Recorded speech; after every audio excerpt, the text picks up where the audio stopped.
Episode में आप सभी ने देखा कि गुरु वेदानंद ने अर्जुन को उसकी असली शक्ति को काबू करने के लिए शक्ति का मंडल दिया था।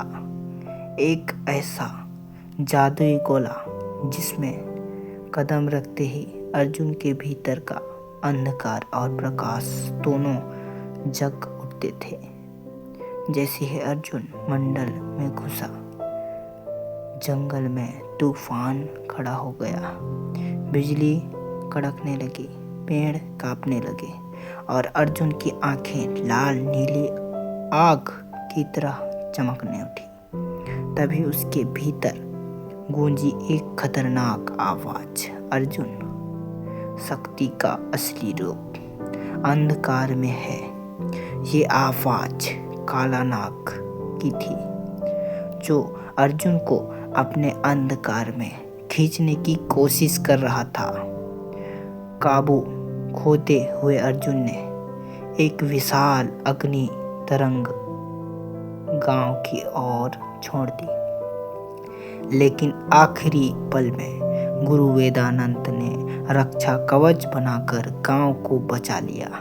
अर्जुन बेहोश होकर गिर पड़ा और गुरु के दिल में अब एक डर था। अगर अर्जुन की शक्ति इतनी विशाल है तो काला नाग को अब सब पता चल चुका होगा। दूर अंधकार मंडल में काला नाग ठंडी हंसी हंस रहा था। अब खेल शुरू हुआ है छोटे अमरवीर। तो हेलो गाइस, कैसे हो सभी? मेरा नाम है सुरेंद्र, आपका दोस्त सुरेंद्र आल वीडियो। तो चलो एपिसोड नंबर 5 काला नाग का दूत स्टार्ट करते हैं। तो अभी तक मेरे चैनल को सब्सक्राइब नहीं किया है तो कर लेना गाइस, एंड वीडियो को लाइक कर देना यार। ओके, सो चलो। रात का समय था। कुंदरगढ़ गांव पर एक अजीब सन्नाटा छाया हुआ था। कुत्ते भौंकना बंद कर चुके थे।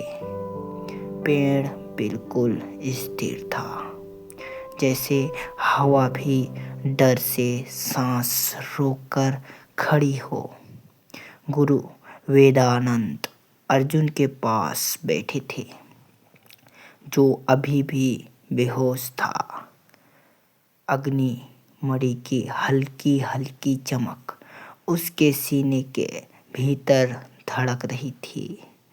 तभी अचानक गांव के चौक में एक काला घोड़ा प्रकट हुआ, जिसकी आंखें खून जैसी लाल थी। उसके पीछे बैठा एक आदमी, लंबा काला चौका चेहरा हुआ से टाँक हुआ। गांव वाले घरों से झांकने लगे। बूढ़ा मुखिया कांपती आवाज में बोला, यह कौन है? काले घोड़े पर बैठा आदमी धीरे धीरे उतरा। उसके कदम धरती पर पड़ते ही मिट्टी राख बनकर उड़ने लगी।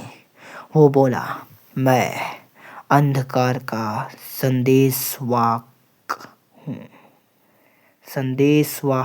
हूँ। काला नाग ने मुझे भेजा है उस लड़के को लेने जिसका नाम है अर्जुन। गांव वाले कुछ पीछे हटे, कुछ भागने लगे। उसी समय झोपड़ी का दरवाजा खुला। गुरु वेदानंद बाहर आए। उनकी जादुई छड़ी आसमान में चमक उठी। गुरु गरजे, अंधकार के दूत, यहाँ तेरा स्वागत नहीं है। दूत हंसा, बहुत धीमे पर डरावने अंदाज में। गुरु वेदानंद ने बोला, तुम अब बूढ़े हो चुके हो। काला नाग तुम्हें खेलने लायक भी नहीं समझता। हमें सिर्फ लड़का चाहिए, सिर्फ अर्जुन। गुरु बोले, वो अभी तैयार नहीं है। तुम उसे नहीं ले जा सकते। दूत ने आसमान की ओर हाथ उठाया और काले बादल घुमड़कर गांव पर उतर आए। हवा में एक सीधी गुरहार पूंजी, जैसे कोई बड़ा जानवर दहाड़ रहा हो। दूत बोला, काला नाग ने आदेश दिया है, बच्चा चाहे जगा हो या सोया, वो आज इसी रात मेरे साथ जाएगा। गुरु अपनी छड़ी जमीन में गाड़कर मंत्र पढ़ते हैं। ज्योति कवच रक्षा दला, ज्योति कवच रक्षा वतय, ज्योति कवच रक्षा वतलय, ज्योति कवच रक्षा वलय। गुरु के सामने एक नीली रोशनी का लाल बना जाता है। जैसे देखकर दूत पीछे हटता है। अचानक अर्जुन की झोपड़ी से एक तेज लाल प्रकाश फूटता है। अर्जुन होश में आता है, आंखें आग की तरह चमकती हुई। अर्जुन बाहर आता है और दूत को देखता है। दूत मुस्कुराता है, तो तू है जगा हुआ वंशज। अर्जुन के भीतर गर्मी उठती है, उसके हाथ कांपने लगते हैं और उसकी हथेली पर बना सोने का निशान तेज चमकने लगता है। अर्जुन दूत पर चिल्लाता है, कौन है? कौन है तू मेरे गांव में आए है? दूत धीरे से बोलता है, मैं तो सिर्फ निमंत्रण देने आया हूँ। काला नाग तुझसे मिलना चाहता है। और अगली ही सेकेंड दूत ने अपनी उंगली से काली लपट निकालकर सीधे अर्जुन पर फेंकी। गुरु वेदानंद चिल्लाए, अर्जुन झुक जा! पर अर्जुन झुका नहीं। उसने एक नीली लपट से उस अंधकार को रोक दिया।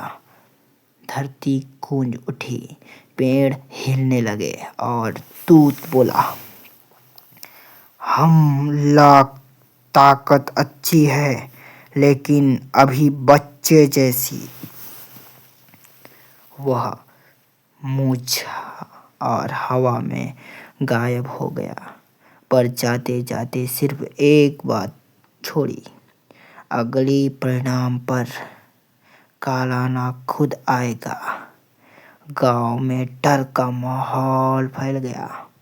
गुरु वेदानंद ने अर्जुन के कंधे पर हाथ रखा और कहा, युद्ध गुरु हो चुका है अर्जुन, और अब पीछे मुड़ने का रास्ता नहीं।